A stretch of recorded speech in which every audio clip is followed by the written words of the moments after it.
Welcome back sa Sangkap Sarap TV. Ngayong araw ay gagawa tayo ng paksiw na bangos with a twist.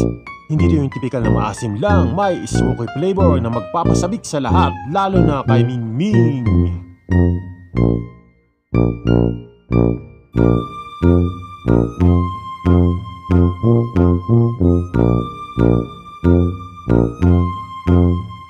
Ingredients, narito ang mga bida ng ating putahe.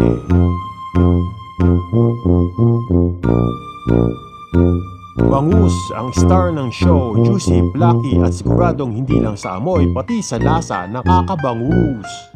Suka, tubig, yan ang classic paksiw combo, asim kilig na may hugot sa bawat lagok.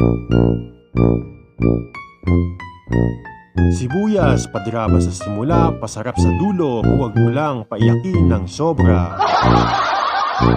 Bawang, ang laging bida sa kusina, nagbibigay ng amoy na panggising sa kapitbahay.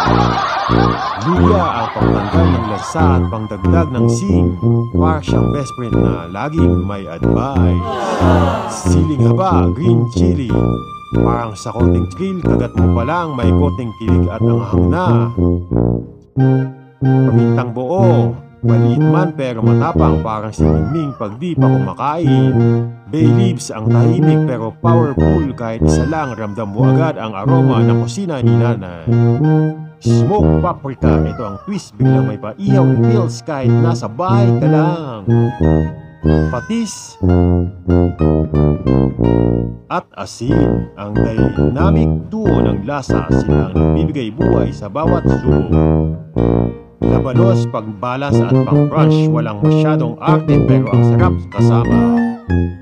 Ang palaya, medyo bitter pero pag niluto ng tama, mapapabitter no more ka talaga.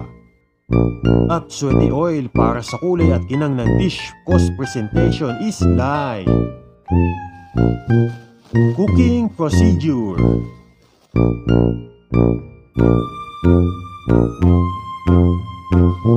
Step 1. Ilapat sa ilalim ng kawali ang ginger, garlic at onion. Dito nagsisimula ang magic foundation ng lasa, kaya dapat solid.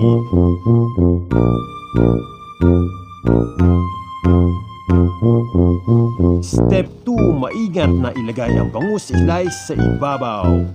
Treat your bangus like royalty, huwag siksikan para fresh ang dating.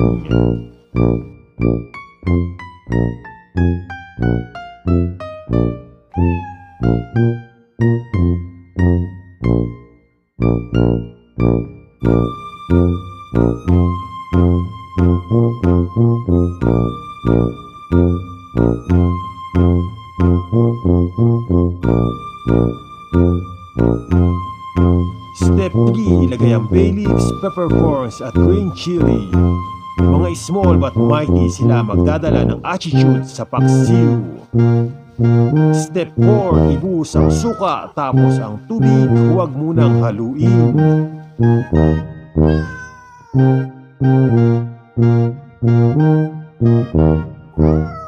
Hayaan munang kumulo para mawala ang amoy ng vinegar. Step 5. Takpan at pakuluan sa medium heat ng mga 10 to 12 minutes hanggang maluto ang isda. Slow cook para hindi madurog ang isda. Steady lang like true love.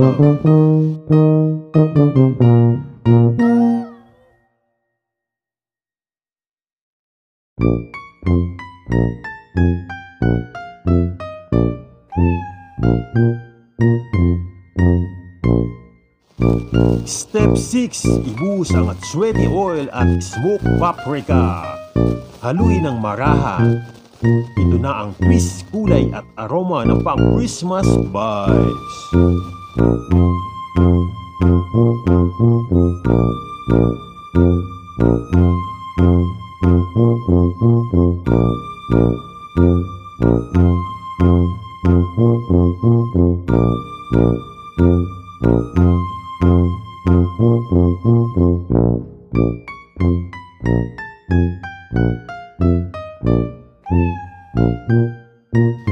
Step 7. Idagdag ang labanos at lutuin hanggang slightly tender pero may crunchy pa.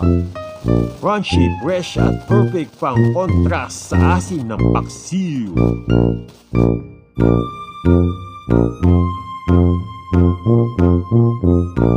Step 8. Ipatong ang ampalaya, takpan at hayaang ma-steam 3 to 5 minutes para mabawasan ang pait.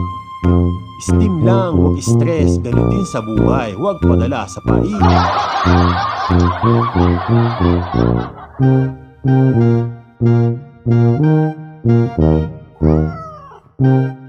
Step 9. Timplahan ng patis at asid ayon sa panlasa. Tikman, adjust kung gusto mong mas asim, alat o smoky. Taste test is love, huwag overestimate, tikman para sure.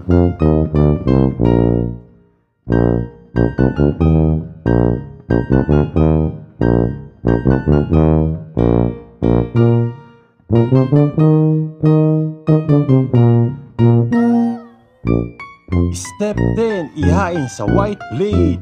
Yan mga kasangkap, paksiw na bango, sweet at twist, smoky, tangy, colorful at syempre Ming Ming approve!